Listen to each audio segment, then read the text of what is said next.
How's it going, everyone? Mr. Boulder here, hoping that you're all good and well as per usual. I'm back this week with a vinyl and CD update. I've had some time off recently, so I'm just going to show off some bits and bobs that I picked up while I was out and about on my travels, and a couple of things that have also turned up from Amazon this past week. So CDs and vinyl this week. Quick sip of coffee, let's get into it. Now, some of this stuff I've not even listened to yet because I've literally just picked them up this week, like I say. So, yeah, some of it I can't talk about in too much detail, but we'll get into it anyway. Some excellent CDs I picked up very cheaply. This is Dokken, Lightning Strikes Again. This is from 2012. 2008, sorry, this one's from 2008. John Levin on guitar, and Barry Sparks on bass, obviously Mick Brown and Don Dokken. John Levin, I actually saw him with Dokken when they came over and played here a couple of years ago for their first gig in London. Sorry, England even, for about 30 years. He's a great guitar player. Obviously, if you're going to replace George Lynch, you've got to be good on the guitar. So yeah, that's Lightning Strikes Again. Pleased to grab that. Very cheap, only about £5 that was. And also picked up Broken Bones. This is the one that's from... oh, Christ. Yep, this one's 2012. Yep, so I'm not listening to either of these yet. These are actually the first Dokken studio albums I've picked up since 1999's Erase the Slate, which had Red Beach on guitar. Same lineup as before, apart from there's a guy called Sean McNabb playing bass on this. Obviously Dokken, 80s hair metal, hard rock. Looking forward to giving these a spin. Picked them up very cheaply, happy to pick them up at a good price.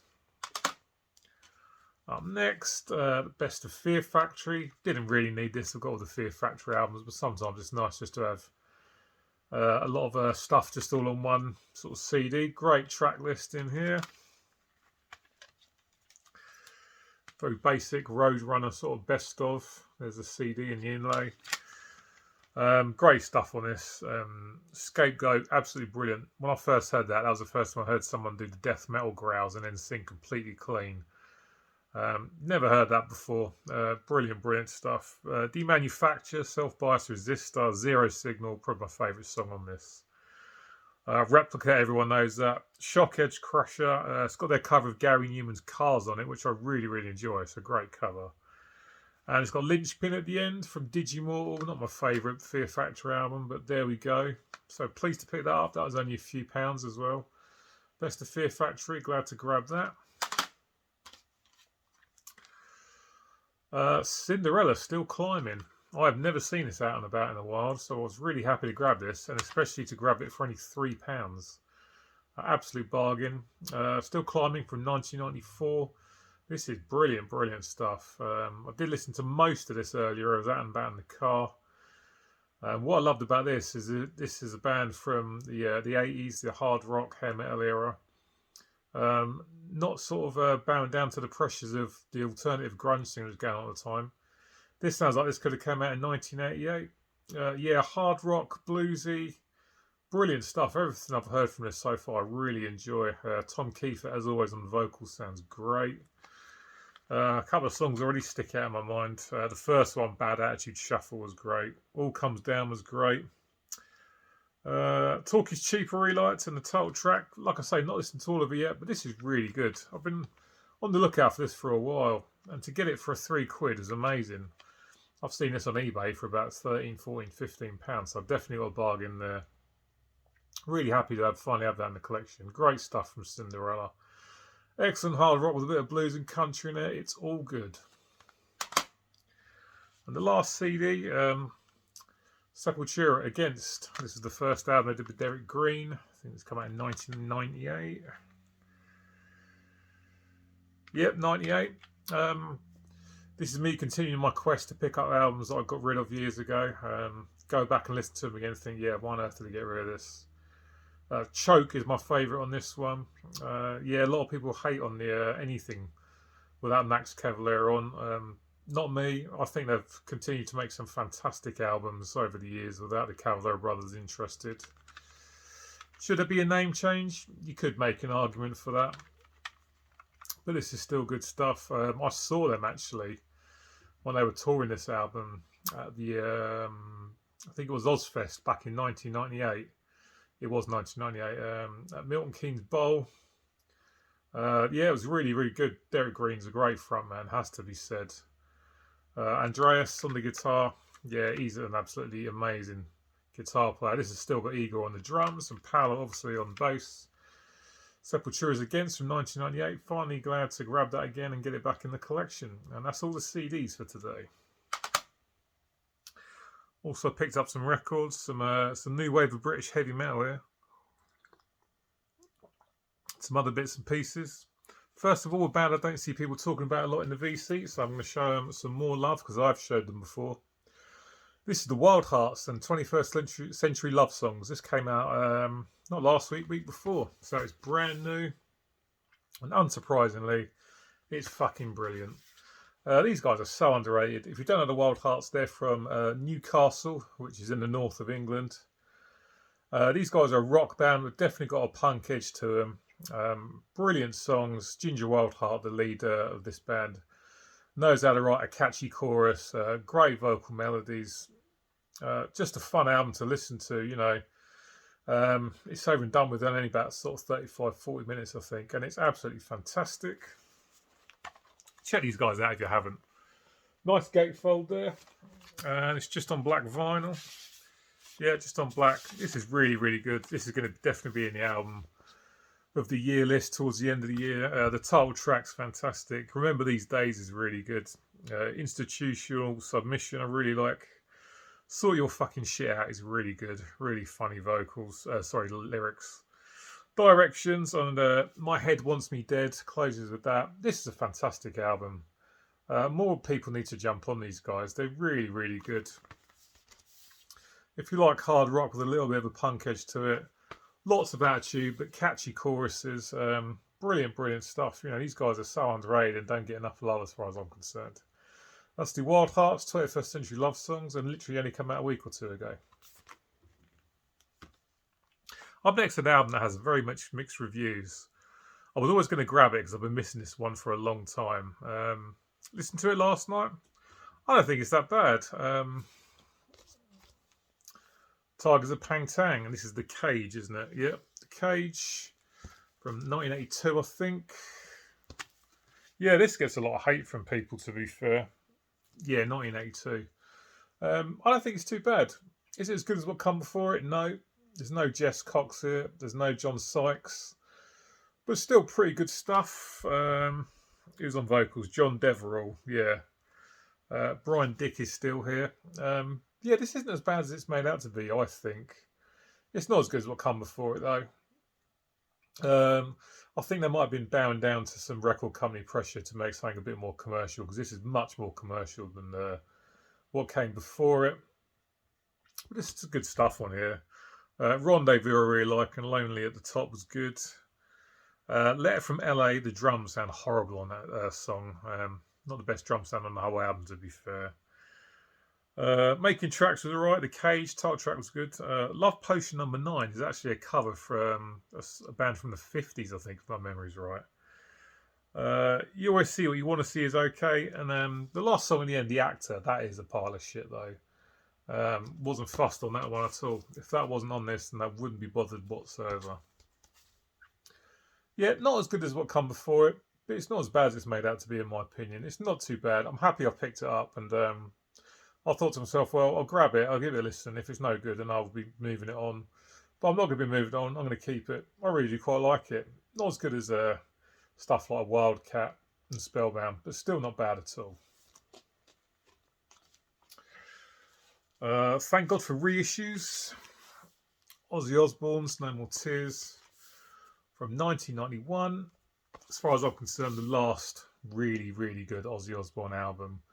I liked Osmosis after this, which came in 95, but then everything after that, no. I mean, I picked up the one that came out in 2001. I can't remember what it's called off the top of my head. And after that, I've never bothered since. All the songs that I've heard from the album since then, they're just okay, and they just don't inspire me enough to actually go out and spend my money and pick up the albums. This is his last great album as far as I'm concerned. No More Tears from '91. This has got Randy Castillo on the drums.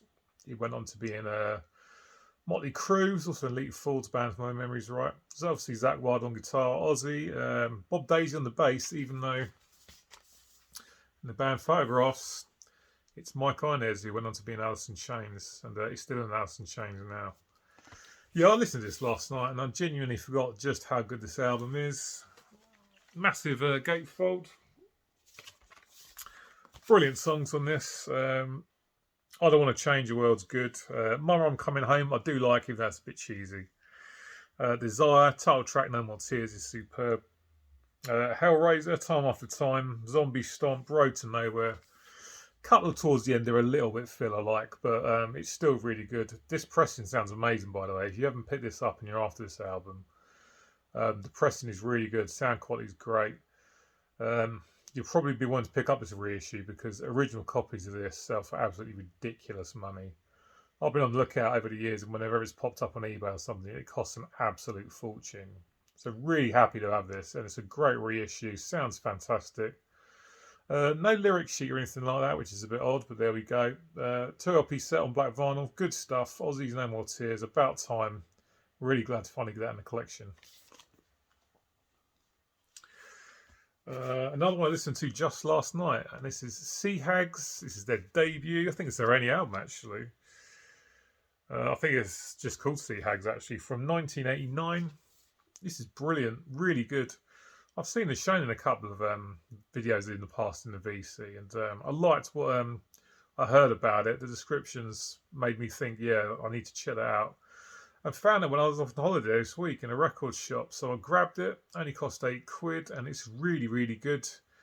Bluesy sort of rock and roll, pretty similar to Cinderella, to be fair.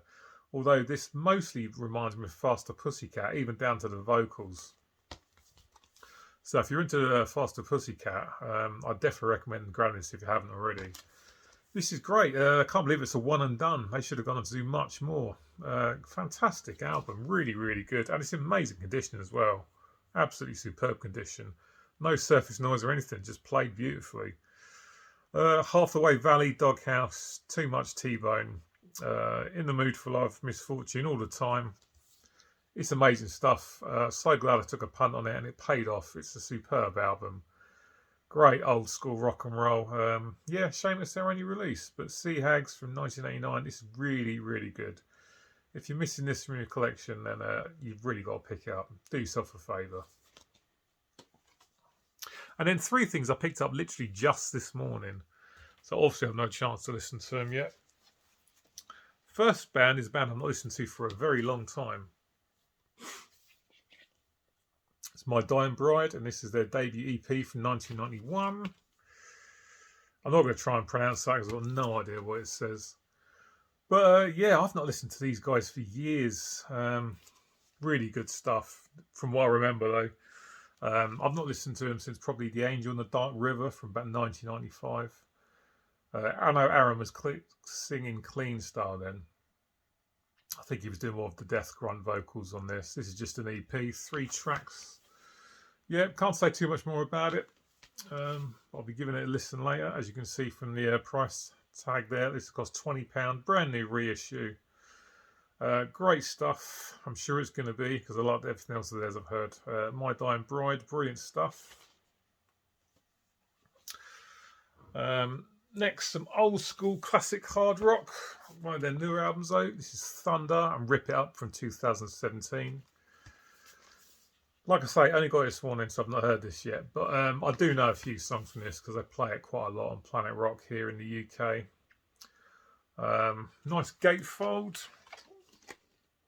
Just black vinyl. Yeah, I remember when this came out, I nearly grabbed it and I didn't. And then I kind of forgot about it. And I saw it when I was out and about this morning, so I grabbed it. The songs I think I can remember are Rip It Up, really good song. Right from the start I like. And In Another Life, I think it's the other one that I know. Yeah, 2 LP set on black vinyl. Great band this is. From these came out about 1990 with their first album, so they were quite late to the hard rock scene. Obviously grunge and alternative was about to come along and pretty much wipe those scenes out. But Thunder have continued to make great albums. Their most recent album, which I think came out earlier this year, is very good. Glad to finally grab this. Some good old school hard rock from Thunder, Rip Up from 2017. Looking forward to giving this a spin soon. And the last one today. Now, I don't often buy live albums. In fact, I hardly ever buy live albums. But this one really did intrigue me, so I'm glad I grabbed this. On to some death metal. Entombed, this is Clandestine live. I love Clandestine. It's such a great album.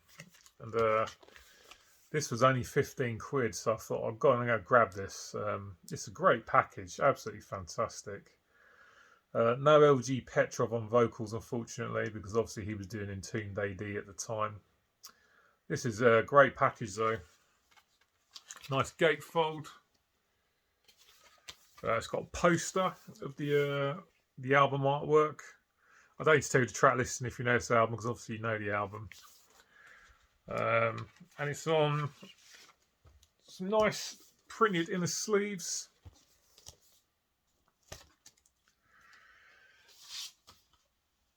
Comes on this really nice blue vinyl, which kind of accidentally matches the top that I'm wearing today. Yeah, looking forward to giving this a spin.